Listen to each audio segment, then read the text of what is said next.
Dans cette vidéo, nous allons voir la notion d'image et d'antécédent.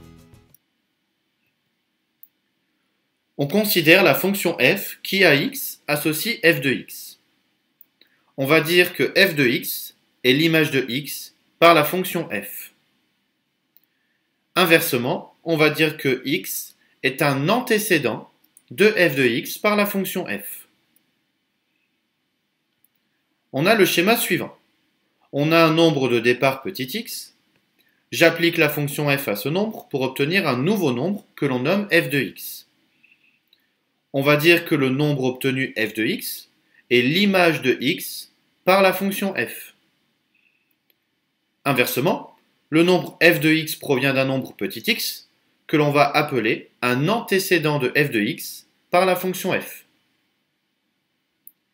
Cependant, pourquoi dit-on un antécédent de f de x et non l'antécédent de f de x?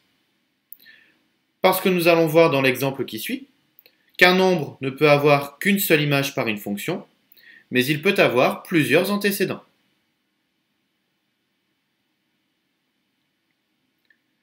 On considère à présent la fonction f qui à x associe 2x carré. Cela veut donc dire que j'ai un nombre petit x, j'applique la fonction f à ce nombre, et elle me donne le nombre 2x carré. Donc l'image de x par la fonction f est 2x carré. On peut alors noter cela de cette façon, f de x est égal à 2x carré. Commençons par chercher l'image de 1 par la fonction f, c'est-à-dire quel nombre va donner 1 en appliquant la fonction f. On va donc calculer f de 1, qui est l'image de 1. Pour cela, je vais donc appliquer la formule encadrée en remplaçant x par 1. Cela va me donner f de 1 est égal à 2 multiplié par 1 au carré. 1 au carré étant égal à 1. f de 1 va donc être égal à 2 multiplié par 1. Et cela donne 2. Par conséquent, 2 est l'image de 1 par la fonction f. Cela veut dire que si je prends 1 comme nombre de départ, je vais trouver 2 à l'arrivée en appliquant la fonction f. Cherchons à présent les antécédents de 8, c'est-à-dire quel nombre dois-je prendre au départ de façon à obtenir 8 à l'arrivée.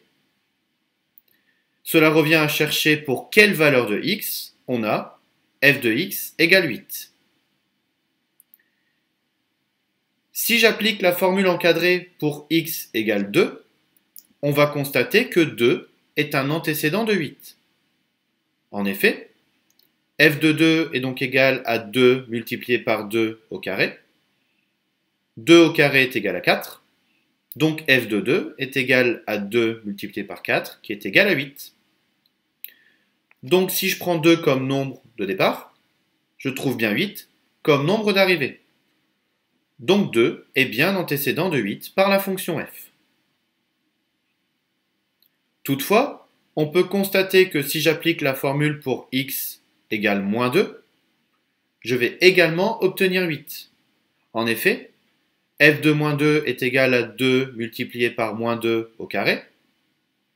Moins 2 au carré, c'est comme moins 2 multiplié par moins 2.